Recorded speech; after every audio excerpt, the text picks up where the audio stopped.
Hola, buenas noches. Bienvenidos a una nueva edición de Causa y Efecto.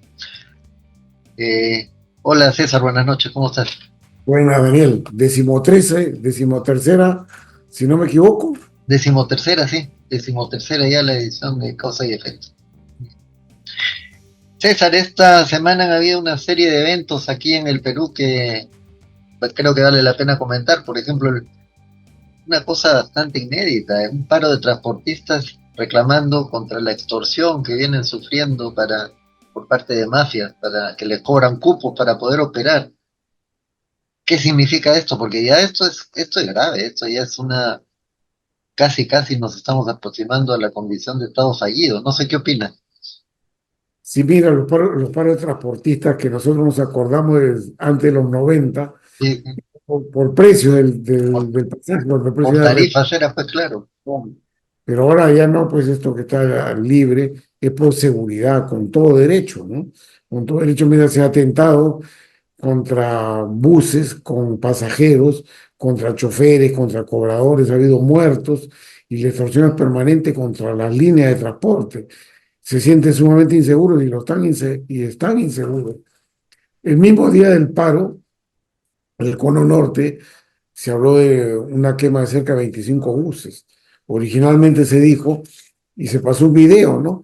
Que supuestamente se había iniciado un incendio, una falla, una batería, uno de los buses. Pero después una de las bandas que se dedican a la extorsión, un poco se atribuyó el incendio a los 25 buses, que es lo más probable, ¿no? Entonces la inseguridad es enorme y la respuesta del gobierno es la receta de siempre, pues, lo declaro en emergencia, ¿no? Y ahí nos hemos quedado. El tema es qué sigue, ¿no? Que sí, porque, a ver, yo creo que hay mucha relación entre todo esto que está pasando y los niveles de informalidad que está sufriendo el país. No es solo la informalidad laboral, que ya es el 70%, es una cifra escandalosa, el 70% de la PEA está trabajando de forma informal.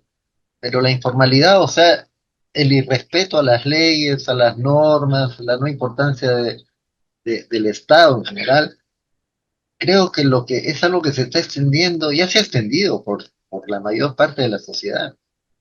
Y la informalidad desemboca muchas veces en violencia, pues, porque la informalidad en buena medida es una manera de vivir la violencia es en buena medida una manera de vivir de alguna gente que escoge ese camino en ausencia de alternativas más civilizadas, diríamos, entre comillas. Y esa informalidad se ha trasladado también a la política. Hoy día lo que tenemos en política, prácticamente no tenemos presidente, pero a nadie le interesa si hay presidente o no. Es cada uno vive de la manera de la mejor manera que puede y como más le conviene. Eh, yo creo, no sé qué piensas tú, que todo esto es producto de un sistema económico que está haciendo crisis en todas partes. Porque esto mismo está pasando en Chile, esto está pasando en Argentina, evidentemente, donde hay un presidente que ya no quiere al Estado, que es una cosa tragicómica. Es decir, este sistema donde se ha aplicado en estos países ha producido los resultados que está produciendo. No sé si opinas lo mismo que yo. ¿Cuál sería tu? Pero no, el mal se comienza endémico más allá de las reformas. En los 90, como la propia autoridad promovió la informalidad, ¿no? Exactamente, pues. Como una forma de mitigar los ajustes, se dejó pues la informalidad en el transporte, por ahí empezó, ¿no? Y apareció algo que el Rospiliosi de esos tiempos, que es el diferente al Rospiliosi de los de ahora, le llamó cultura combi, ¿no? Así Que era es. la cultura del que más puede, el abusivo, el que se pasa por encima de las normas de tráfico, y ha sido progresando, ¿no? Luego ha venido la informalidad laboral, porque, digamos, la precariedad laboral es enorme, son muy pocas las empresas que tienen personas adecuadamente empleadas con todos sus beneficios sociales. Y ese es el autoempleo el que ha primado, y el autoempleo tiene 100% informalidad. 100%, claro. Y Claro, luego a esto se ha sumado el tema de la delincuencia, ¿no? Los problemas que han habido en Venezuela, pero antes a nosotros nos había venido una buena dosis de gente que venía de Colombia que practicaban el sicariato y estaba metido eminentemente en el tema de cocaína, narcotráfico. Pero luego se nos ha venido pues una avalancha de organizaciones criminales, no solamente son gente de Colombia, ha venido gente de Venezuela, ha venido gente de Brasil, con una organización criminal Bermelo, ha venido gente de México y ha venido gente de Albania, en el cual todos están en actividades ilícitas que, digamos, de mayor a menor, tráfico de oro, tráfico, narcotráfico de cocaína, narcotráfico de amapola, fentanilo también ya se está produciendo en el Perú. Y bueno, y para los menores va el tema urbano, pues el gota a gota, que es el préstamo a la informalidad, al que no tiene acceso al crédito, y luego viene la extorsión, ¿no? La extorsión que en Lima recién está conociendo sus peores efectos, pero viene de Trujillo hace mucho tiempo ya hace la mucho tiempo. extorsión. Y este es Entonces, un tema que, sí, sí, sí, sí, bueno, y eso ha ido escalando sin que la autoridad pueda hacer algo. exactamente, porque este es En lo un que- tema al que nunca se le ha dado importancia, nunca se ha tomado en serio. Yo recuerdo que aquí en el Perú hubo un gran revuelo, digamos, académico, cuando De Soto salió con su tesis de que la informalidad era culpa del Estado y la burocracia, etcétera, que nunca fue. Pero eso se dejó avanzar y se dejó avanzar y ahora, como digo, ha invadido ya. La política es totalmente informal en este momento, ¿no? Las elecciones de cada 5 años, 4 años demuestran eso, ¿no? Ya se vota por cualquiera, no importa quién es, cualquiera puede ser presidente. Es decir, por eso te digo, el Perú en este camino va rumbo a ser un estado fallido, Y mira, por mucho tiempo. la región invade la informalidad, la violencia. Aquí estamos llegando a niveles supremos, ¿no? Esto de la informalidad en el transporte y la extorsión al transporte no se ha visto en otros países, O ¿no? sea, está bien grave eso. Y acá pues tenemos la confluencia de todos los males juntos, ¿no? Ahí te he descrito la ilegalidad del oro, el narcotráfico, todo ese tipo de cosas. Nos hemos convertido en un foco en la informalidad y ausencia de autoridad. La autoridad, Exactamente. ¿por dónde empieza, no? El Ministerio del Interior, que es de una estructura, de una estrategia con la policía, pues, ministros del Interior rotan y ni nos acordamos los nombres, los que rotan. Y por otro lado, la defenestración de los cuadros policiales, ¿no? Y hace un buen tiempo, pues si necesito al del número 21 que se convierte en director de la policía, voto a los 20 primeros, ¿no? Eso se ha repetido recurrentemente y hemos llegado a lo que hemos llegado. ¿Tú El te tema- acuerdas de alguna otra época donde hayamos tenido funcionarios de una categoría tan baja como la que tenemos ahora? no, yo creo que, mira, en la época de Toledo que yo fui funcionario en la época de Toledo, había mucha presión por la colocación de gente en los puestos públicos y realmente la calidad era baja, pero los extremos hoy día superan largamente lo que ocurrió en la época de Toledo. Mira, Humala con todos sus problemas, o el gobierno del APRA, se preocupó de tener en los cuadros jerárquicos profesionales con cierta trayectoria, Sí, pero claro. ahora no, pues, ahora lo que está primando es, digamos, el peso partidario, el tire y el afloje, un gobierno precario sin bancada, ¿no? Y que obedece a las presiones de los grupos que tienen cierto poder en el Congreso. Mira, lo que ha ocurrido con Podemos Perú, ¿no? Entró con 5 congresistas y ahora tiene 13 y tiene peso en las decisiones. Entonces, ese tipo de cosas es la informalidad en la política también. Y se trasladado al ciudadano. Y ahora la pregunta es qué hacer, porque esta cosa ha crecido demasiado, ¿no? Ha crecido demasiado. ¿Y cómo se ve el panorama, cómo lo podríamos ver frente a las elecciones que vienen? Yo tengo algún temor de que, digamos, se repitan eventos, pues se agraven, no se repitan, y que gane cualquiera y que esto siga de mal en peor. No veo una solución inmediata porque no hay una Inclu- toma de conciencia de que lo que está pasando es grave, no hay. No, cada uno vive su mundo ahora, ¿no? O sea, Exactamente, pues. digamos, la precariedad laboral, el autoempleo, te obliga a aislarte del pensamiento político. Vives el día a día y estás completamente ajeno a lo que pasa en la política. Y en la política los políticos están haciendo lo que quieren, ¿no? Mira lo que ha ocurrido con la supuesta reforma de las AFPs, ¿no? Con las diversas decisiones del Congreso que van en contra de un Estado de Derecho y tomando decisiones económicas donde lo que prima es el interés de grupo y no el interés nacional. Las elecciones son completamente inciertas. Es más, yo diría que la propia Keiko Fujimori y su Fuerza Popular, que de repente es la única organización que hoy día existe más o menos estructurada, hasta corre el riesgo de no llegar a la segunda vuelta. El descrédito que están jugando actualmente por su actitud en el Congreso puede llevarlos a que no lleguen a una segunda vuelta. Sí, sí, es una cuestión de verdad bien preocupante. Soluciones a la vista no hay, parecen muy lejanas, porque yo pienso, yo he hecho un estudio sobre esto, que la única manera de poder combatir la informalidad, por lo que se ve en otros países desarrollados, sí, desarrollados que no la tienen o tienen una informalidad muy baja, son estados eficientes, estados que cumplan con el ciudadano, que eliminen, voy a decir algo que puede sonar fuerte, la necesidad de la ilegalidad. Pero aquí en un país donde la educación pública es pésima, la salud es pésima, los servicios sociales son malos o inexistentes, muchas veces a mucha gente solo se le deja un camino. Y cuando ya lo empiezan a escoger es bien difícil volver atrás.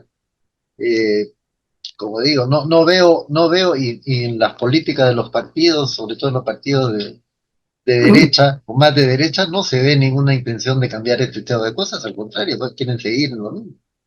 Sus soluciones son muy primarias, ¿no? Saca el ejército, Sí, sí, plomo, plomo para la gente, ¿no? Más balas, de eso se trata. Pero esto no se combate así, ¿no? O con estados de emergencia y sacas al ejército a la calle. Acá se necesita inteligencia, ¿no? Inteligencia, quiénes son los grupos, quiénes los manejan, quiénes los financian, cómo corto esa línea de financiamiento. Si la policía funciona, los detiene y qué más sigue. Necesito fiscales y jueces especializados. Y si los detengo, ¿dónde los mando? Es toda una cadena de cosas que están interrelacionadas, pero nadie lo está pensando. O sea, no, la no, derecha sencillamente bien primaria en su planteamiento y creen que todo es el método Bukele, pues, ¿no? claro, Eh, pues, Esa es la cosa mucho más elemental a la cual se apuesta. Y el método Bukele yo te diría que ni siquiera es sostenible, ¿ah? O sea, ya ahí comienzan a aparecer visos de inmoralidad en su gobierno y que los indican directamente a él. Entonces, ese tipo de cosas de una persona que ha pasado de autoritario, está pasando ya a ser prácticamente un dictador, un dictador ya, sí, claro. El método cuando Bukele además puede funcionar aparentemente, por lo menos en un país chiquitito como Salvador, pero Perú no es Salvador. Aquí no no, puede pues, funcionar algo así. Claro. y eso se alienta. Ahora, los partidos políticos no tienen ningún planteamiento sobre el tema. En lo No, absoluto. No tienen ni la más mínima idea. Ahora la pregunta es, ¿quién se perfila como candidato con alguna posibilidad? Yo creo que a estas alturas ninguno. Todos están en un rasero a la mínima expresión y ya veremos el otro año seguramente quién va ascendiendo, pero hasta el momento no identifico a nadie. no, no, Añanes, que aparecía como esperanza de muchos, y yo pensaba que se iba a retirar por un tema familiar, empresarial, pues ya se retiró, ¿no? sí, claro. Y todo el resto son medianías.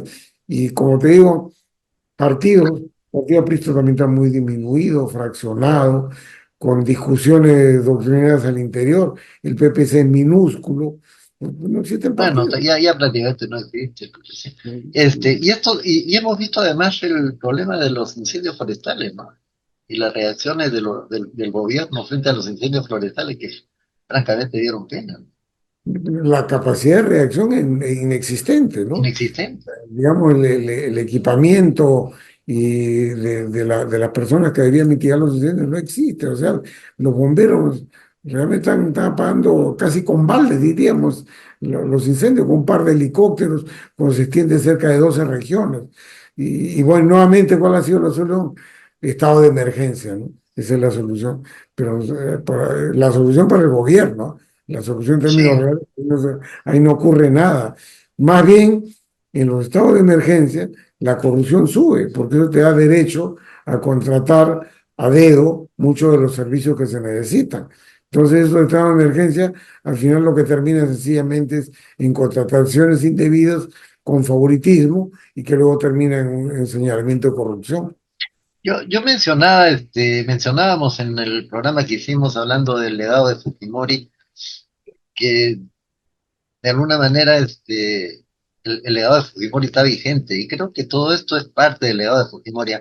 Se podrá decir que no en la misma, que no era igual a la situación en la época de Fujimori, que era más, había más orden, no sé, podrá decirse muchas cosas, pero esa situación de minimizar al Estado y dejar que cada uno haga más o menos lo que le da la gana, eso necesariamente produce estas consecuencias. Y yo no sé los políticos que están mirando, porque si no se dan cuenta en la situación en que estamos, la cosa de verdad se pone bien, bien fea. Ya no hablemos de políticos que parecen estar comprometidos en este escándalo que está sacudiendo a la gente ahora, ya, de este animador o presentador de Bueno, televisión que aparentemente tiene más conexiones de las que se suponían y que no sería lo que llame la atención, pero aparentemente también muchos políticos de los que se presentaban como los más rectos y los más, digamos, disciplinados en todos los sentidos, están con esa metidos en eso. trayectoria internacional, ¿no? Sí, En el caso de Armando de Soto, ha sido lamentable, y luego él ponderando en su momento las virtudes supuestas de Andrés Hurtado. sí, sí. Eso es ahí sencillamente es inadmisible. Y la pregunta habría que hacerse, ¿por qué?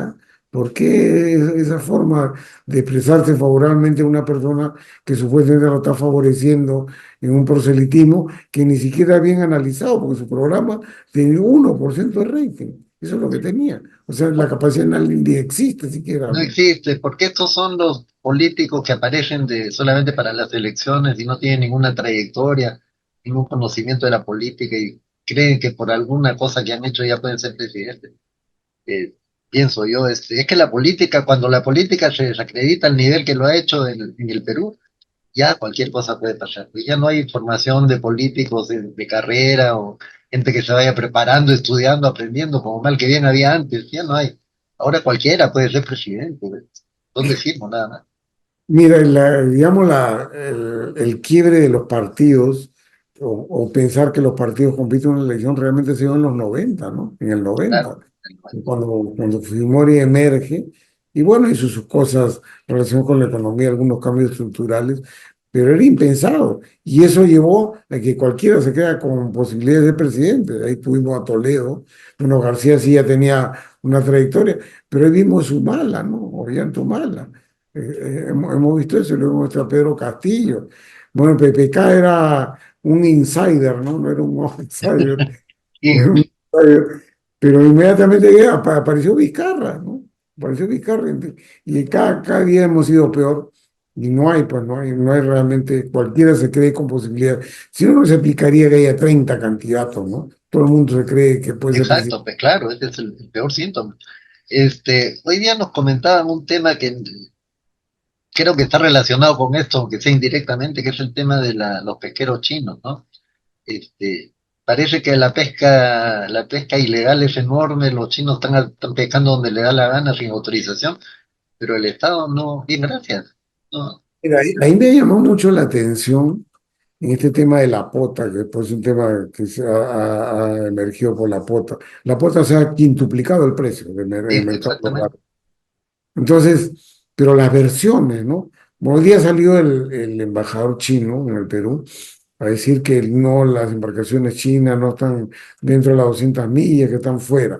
Ya, perfecto. Versión de parte, por supuesto. De parte, claro. Pero he escuchado la semana pasada con detenimiento a las personas del IMARPE diciendo que hay problemas, no de biomasa, sino hay un problema de ubicación de la biomasa y que eso requiere más espalda financiera, que la descarga en puertos ha sido mucho menor que la de siempre, pero que la cuota de pesca era mucho mayor que la del año pasado, es decir, la cuota asignada. Y según el IMARPE, ese no es un tema de depredación de embarcaciones chinas. Lo que dicen ellos es más difícil ubicar la biomasa. Por su parte, la propia IMARPE dice que la Marina de Guerra no ha reportado nada sobre los chinos, y la Marina de Guerra guarda silencio. Entonces, ¿cómo es esto? ¿Cuál es la verdad del tema? Porque el que quería pronunciarse es la autoridad política, en este caso el Ministerio de Producción, a través de su viceministerio de Pesquería. Entonces tenemos visiones aisladas, versiones de parte, y claro, los pescadores artesanales también se quejan, señalan embarcaciones chinas, pero las propias empresas del sector pesquero, las formales, las grandes, dicen, no, la dificultad que tenemos es la dificultad de ubicación de la biomasa que está más dispersa, eso requiere espalda financiera que no tiene el pescador artesanal y se refugia en una declaración de embarcaciones chinas. Y ahora la verdad conoce cuál es la verdad. No, pues ya no sabemos. Pero todo esto tiene que ver con lo que hablábamos al comienzo, que es esta minimización, debilitamiento del Estado, no darle importancia al Estado, que es algo que fastidia, pero no hace nada positivo, que lo que se piensa. lleva a estas cosas. O sea, acá no se trata de tener una visión del mundo comunista o cosas así, porque no es el caso, pero mira tú los países europeos que con todos sus defectos, te hablo de Alemania, Holanda, Austria, etcétera, donde estas cosas no pasan. Los estados son fuertes y hay orden, hay respeto a las leyes, etcétera.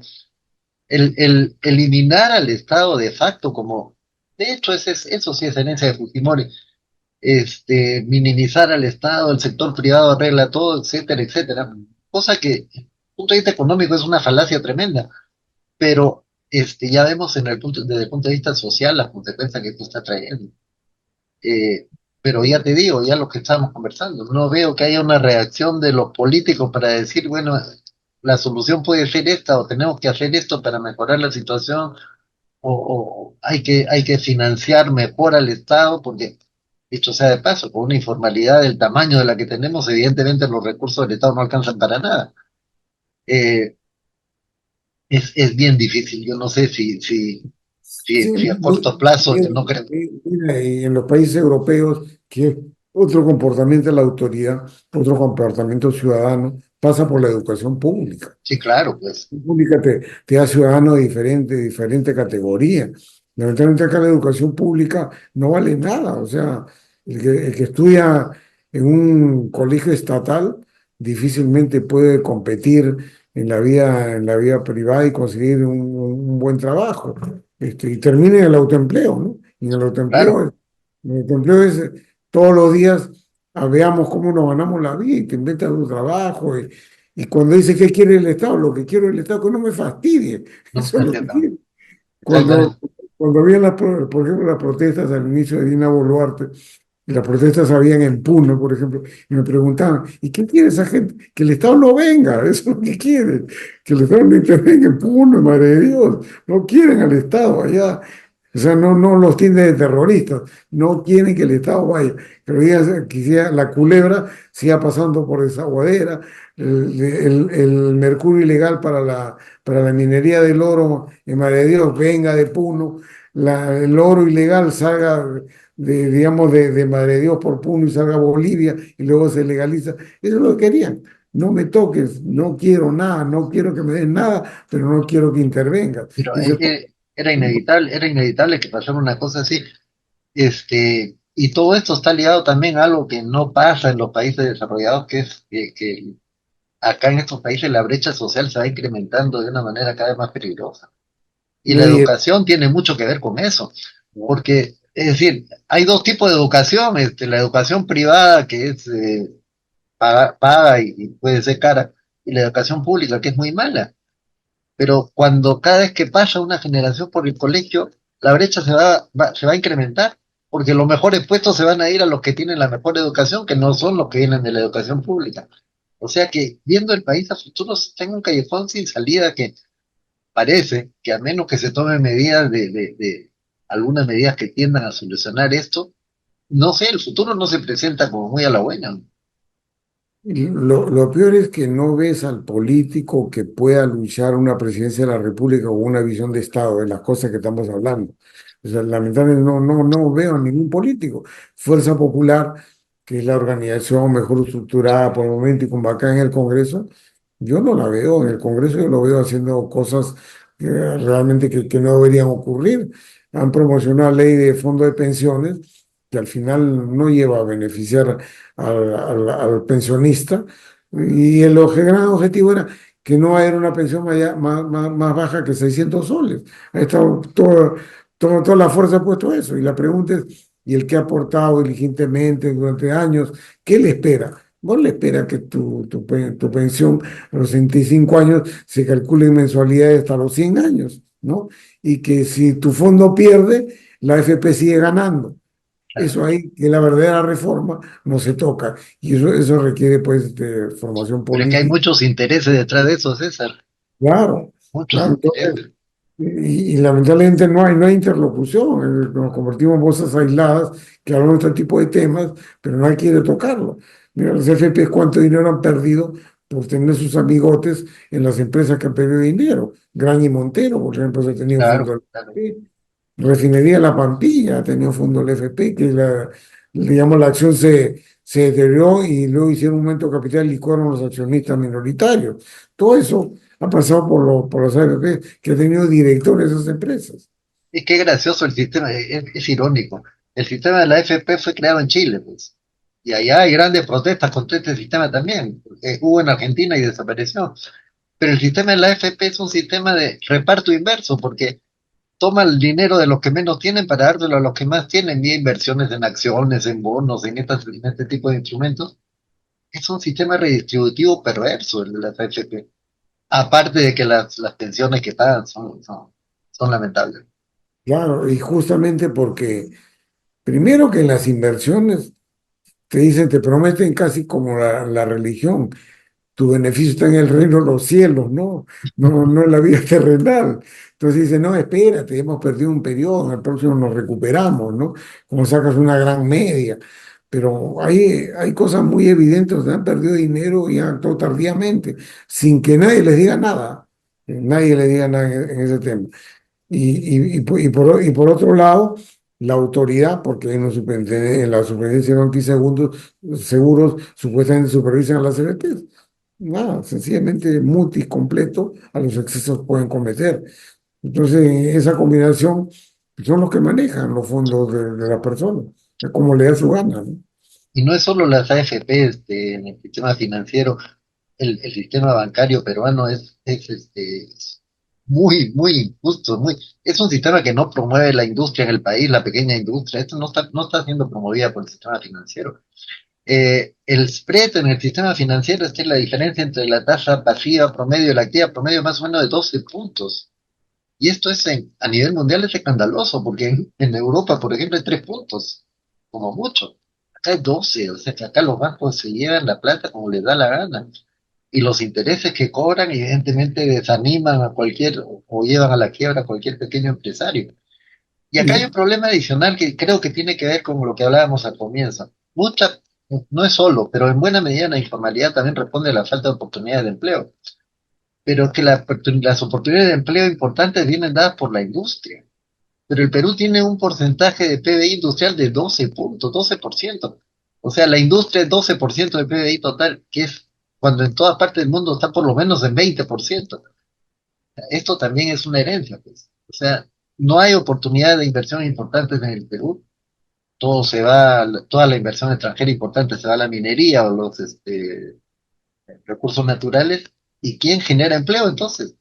y al sistema financiero concentrado que se dirige a esos. Concentrado, por supuesto. Claro, digamos, a los sectores intensivos en uso de capital, que son la minería, que en todo caso el sector energético, en el cual se va mucho dinero también, tanto en producción y explotación de petróleo, que bueno, está magro en el Perú, sector eléctrico, altamente concentrado, y el sistema bancario, las colocaciones están concentradas prácticamente en 4 bancos, y como el 80% de las Son 4 colocaciones. bancos, claro, claro. Ahora, se está padeciendo un problema por las microfinancieras, tienen una oportunidad a aquellos que no tienen acceso, pero las microfinancieras entran en una crisis, pues. Obvio. Mi- Encerrado este año 3 y como que dice, están en lista de espera como 4 o 5 más, están listas para cerrar. ¿Y a qué está llevando eso? A la concentración también en las microfinanzas. La caja Suyana fue adquirida por la caja Piura. Credinca ha sido adquirido por la Caja Arequipa.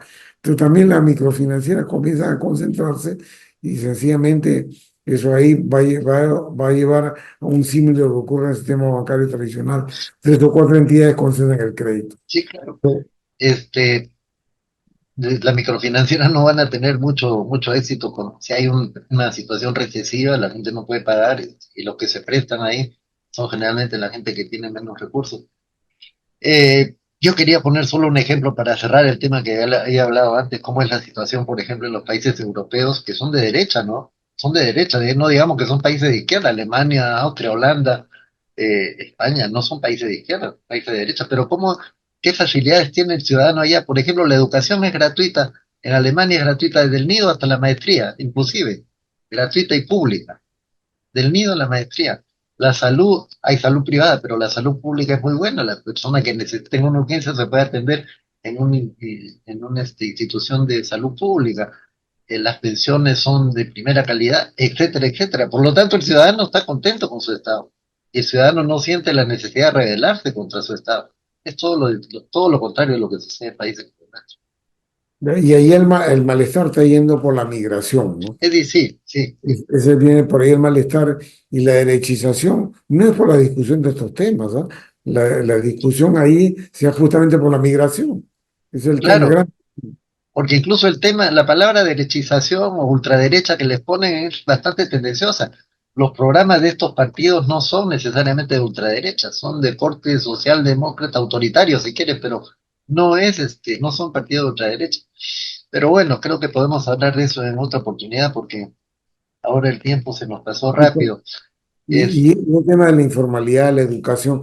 Y para terminar, no hablen solamente de Daniel, el tema de la educación en estos sistemas como que adoptamos los peruanos, que viene un poco tomado de Chile. sí, Ya sí, recuerda, en el año 82 emergieron los prisioneros con su canción El baile de los que sobran, que está así es, refiriendo a la así, educación. así es. Entonces, eso es lo que estamos viendo. Del 82 a la fecha ha pasado mucha ojo el puente y estamos viendo ahora el fruto de la mala educación pública que termina en informalidad, la falta de respeto, la falta de civismo.